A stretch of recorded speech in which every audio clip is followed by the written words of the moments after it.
आपको पता भी नहीं होगी। इन तथ्यों को जानने के बाद आप समझ जाएंगे कि कैसे इस देश की जनता के मन में डॉक्टर अंबेडकर के बारे में भ्रम फैलाने की साजिश रची गई। डॉक्टर भीमराव अंबेडकर का भारत के विकास में जितना योगदान रहा है उतना शायद ही किसी और राजनेता का रहा हो।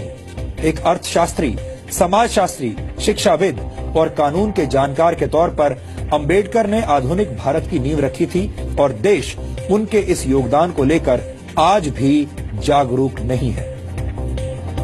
आपको बता दें कि डॉक्टर अंबेडकर संविधान की प्रारूप समिति के अध्यक्ष थे।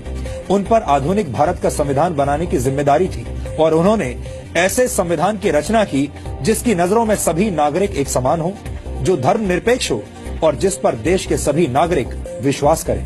एक तरह से भीमराव अंबेडकर ने आजाद भारत के डीएनए की रचना की थी। इसके अलावा डॉक्टर अंबेडकर की प्रेरणा से ही भारत के फाइनेंस कमीशन यानी वित्त आयोग की स्थापना हुई थी। डॉक्टर अंबेडकर के आइडियाज से ही भारत के केंद्रीय बैंक की स्थापना हुई, जिसे आज हम रिजर्व बैंक ऑफ इंडिया के नाम से जानते हैं। दामोदर घाटी परियोजना, हीराकुंड परियोजना और सोन नदी परियोजना को स्थापित करने में डॉक्टर अंबेडकर ने बड़ी भूमिका निभाई थी। भारत में एम्प्लॉयमेंट एक्सचेंजेस की स्थापना भी डॉक्टर अंबेडकर के विचारों की वजह से ही हुई थी।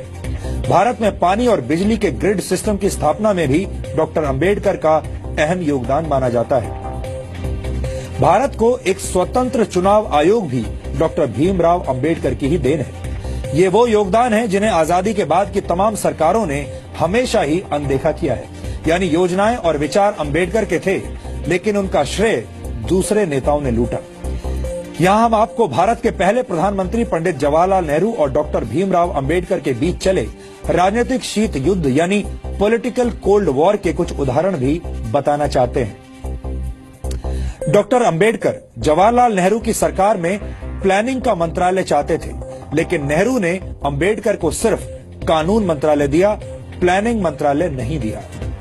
डॉक्टर अंबेडकर विदेश और रक्षा मामलों की समितियों में सदस्यता चाहते थे, लेकिन नेहरू सरकार ने डॉक्टर अंबेडकर को ऐसी किसी भी समिति का सदस्य नहीं बनाया।